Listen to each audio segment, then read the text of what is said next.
Hi, this is Fred Wemyss. Here's a story I wrote when I was 19, in March 1979. It's called A Day at the Bank, and I don't like introductions to stories, but I will say I find parts of this really awkward, and parts of it are actually, I think, something I can be proud of. A Day at the Bank. I shall surely be imparted toward an earthly limbo if I don't tell a single mortal of the time a friend of mine tried to have himself sent from all consciousness and being out of life. In his sensitivity, he decided to retire from some war in the hope that his absence would rid reality of a waste. I wished, the day of his attempt, to borrow his car. "There's a place I've got to get to, Tom," I said to my friend soon after he let me into his apartment, and he smiled. "My car can't get you anywhere. It's been overused totally." But after I saw that the smile was a trembly one, and noticed the glazed, galaxy-weary eyes, I put some charity into my laugh, and decided not to remind him of his car. Well, I have another ride for sure, anyway. On a table was a card with a cartoon of abstract, smiling people and a smiling cat. "How's Mary? Did she get back from New—" But that harsh outward breath of his surprised me. "Oh, she doesn't." Tom started telling me about their gradual dissociation. I nodded my head slightly, hoping Tom would lose a sense of oppression. I probably should kill myself.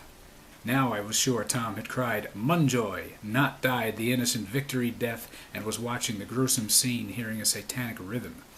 Even the best of us think of that sometimes. There's hope. No, every little thing is coming its way. For about 3 weeks, everything has been bad. Television depresses me.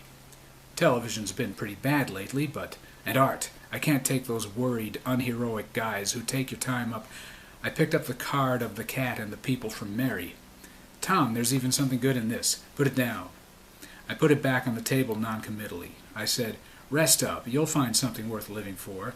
Outside the window I saw kids walking, throwing a basketball back and forth.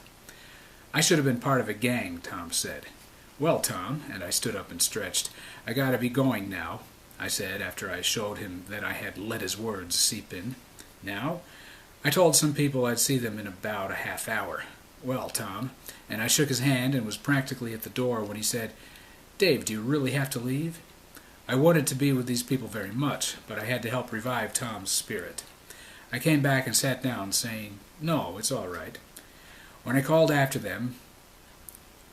them up, after Tom asked me to, he sat looking grateful for my warning them that I wouldn't meet them, and depressed because the reason I gave was untrue. I hung the phone back up, and because I sensed he wanted to complain to me, looked him in the eyes receptively.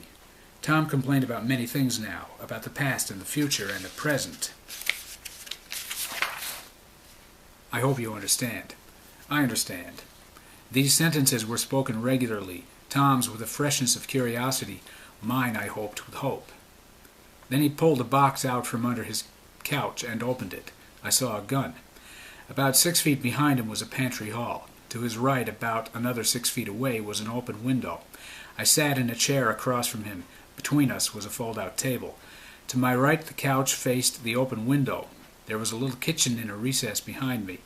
Hanging above the couch was a print of a 19th century drawing of a small man tiptoeing away from a battle. 1 foot was beyond the edge of a cliff over a rocky river. The printer's name and address were written in boldface. "I got the license for this 3 months ago," Tom said, looking at me. He held the box in his hands a bit above the table. "I bought it yesterday." He reached into the box and pulled out the box of bullets. I didn't lean back or forwards. "Are those bullets?" "What do you mean?" "They're crucifixion nails." I thought the sound of my voice might keep him from acting. "What kind are they?" Tom put the gun box down and held the small box of bullets in both hands. Sometimes he'd move his thumb, and I could see the ink rubbing off. "Well," he said, smiling, "they're the best for this sort of gun. That's what the guy said. They're pretty shiny, too, see?" And he opened the top and tilted the little box a bit so I could see. I leaned over to see, and they were shiny. There were little holes in the flat parts, and I asked him what they were for. "I don't know. Maybe there's a little metal stick that pushes into them and shoves off the bullet." "Do you think so?" "Well, maybe, but not all the bullets are here, though." "You mean you were ripped off?" He looked at me as if he were a religious convert who'd been asked if God were the creator. "No," he shouted, "I put them in." I tried not to seem petrified, but I couldn't move anyway, or think of anything to say. Tom leaned his elbow on the table and put the little box down. With his other hand he lifted out the gun. I leapt back, and my chair tipped almost all the way over as I stood up. Tom was completely still, looking up at me. A moment swept about, and Tom lowered the gun, but the opening faced me. He might not have done that deliberately. He sighed as he said, "Dave, sit down again." I did, trembly. Tom picked up the gun suddenly, and it brushed his head, and he scratched the back of his head with his fingers. He left his hand there, and he still held the gun in it as he spoke. "Why can't I find pleasure in anything? Why can't I walk down the street without wondering what the people would like to see done to me? Why is this, and why is that?" Slowly moving the gun in circles in the air, Tom hunched over and leaned his other elbow on the table. "What's the point in going on?" I tried not to sound scared as I said, "There's always hope." He threw the gun into the box, shouting "No!" and pushed the table at me. He left his chair and walked around the room with his hands together behind him. Once he had his back to me, I slid the box over to my side and put it under my chair. "Never give up, Tom." I hadn't thought I should not interrupt him. "Why not?" he said in an honest voice. I think he was watching things on the street. "Because this happens to everybody." I wondered why the gun hadn't gone off. "What, they kill themselves?" Something outside sounded like an explosion, and Tom said, "What?" and leaned out the window with fascination on his face. I heard a car door shut and two people calling to each other. I was about to go to the window when Tom said, "She's got a flat tire," and he laughed. I put my feet together to cover the box. Still staring outside, Tom said, "The lady's trying to get the kids away." I was feeling tired. "Hey, lady, it's getting a little dark." "Sorry," he shouted. I quietly brought the box to my lap and pulled out the gun which had been so insensitive and pointed it at him. Tom hit the windowsill with his hand and closed his eyes. Not a smile out of her. He faced me. "What does she want?" "Do you believe in God, Tom?" "What?" and he opened his eyes. I kept the gun trained on him with more skill than someone in a holy war. When Tom was at the end of the pantry and I leaned back on his apartment door, I said, "All right, Tom, I suppose you do now. Soon you won't bother people, and this way you'll actually deserve association with those two intersecting lines." I was hoping he'd love life after it was over, and that he'd decide not to consider forsaking himself again.